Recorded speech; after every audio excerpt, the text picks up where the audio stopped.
So this is a leaf that I've been trying to propagate, but it has no growth points, like has no nodes, so it's kind of a long shot to begin with. But now it's like basically dead. So my last chance, which is a super long shot, like probably a 0.000% chance of actually doing anything, but I'm gonna chop off the leaf and put it in some wet moss in like a makeshift greenhouse and see if it does anything. Like I said, probably not, but as you can see in here, looks like there is almost like a node was trying to grow and nothing happened, so maybe it'll work. I mean, worst case, this is gonna die anyway, so it's worth trying. This is from my Thai constellation, which is a rare form of the monstera. So if I can get this to actually grow, that would be great, because then I'll have another rare plant. So first thing I'm gonna do, I have this big roll of cocoa coir, which you typically use for like a liner in a basket, but I use it to make my moss bowls. And it works really good for creating these little propagation greenhouse things. So, where are my scissors?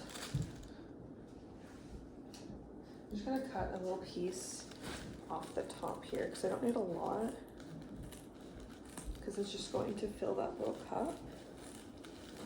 It'd probably be more than this though. We'll see. Oh. And then I'm going to wet it. I'm just gonna actually put it in the cup, break it up a little bit, and I don't just want a sheet of it in there.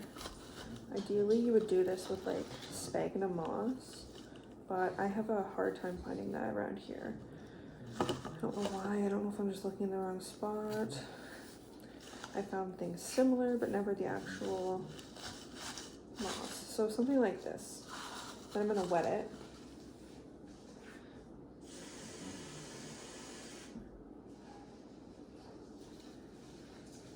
I want it to be like generously wet. Keep in mind this is a pretty dry compound, and no plant is going to thrive in a dry environment. So this is basically acting as the soil for the time being. It's just easier for it to root in here because it's more aerated,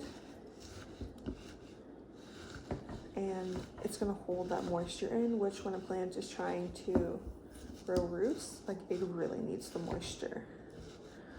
And by creating a closed off environment, it is just safer, less likely that it'll get, you know, infested, or just like outside factors can't really get to it. So I'm actually gonna get rid of a little bit of this water just because it's a little bit too much.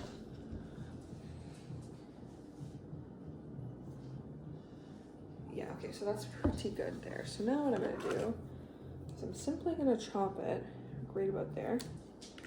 And then I'm going to cut off the end here because it is like rotting and that's not helping anyone. So now I just have this tiny little stick with no nodes on it. So again, probably nothing is gonna happen, but now I'm gonna place it on top like this. I don't know if you can see that.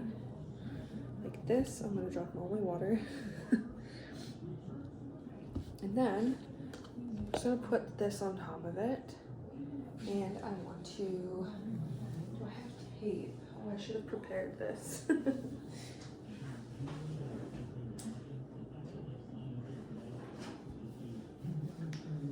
I don't have tape. So I'm actually just going to do it off camera, but ideally I want to tape this together just so like it doesn't come off, because you do want that closed ecosystem. And what's going to happen is I'm going to put this under my grow light, and so basically this is creating a tiny world, and just as the world works, the water from down here is going to evaporate or try to evaporate, but it's going to get trapped because of this cup on top, which means it's just going to leak back down and re-water it. So it's going to basically recycle that water, and the plant will always have that water in there, keeping it continuously moist.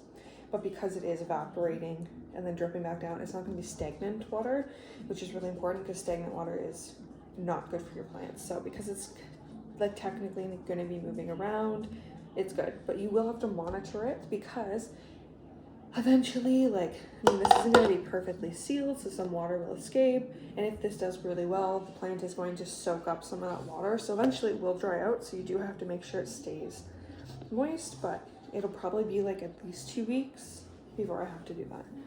So that's that. How to make a little mini greenhouse for your wet sticks, or just like tiny little baby cuttings that you're just trying, you know, to see if it'll do anything. This is usually what I do when I have a little plant that still needs some more growing. Like I just picked up a white knight philodendron and it's quite small.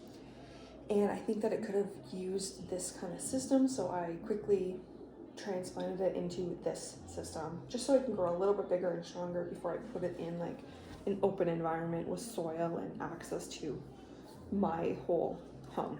So that's it. I'm gonna tape this together and then put it under the grow light.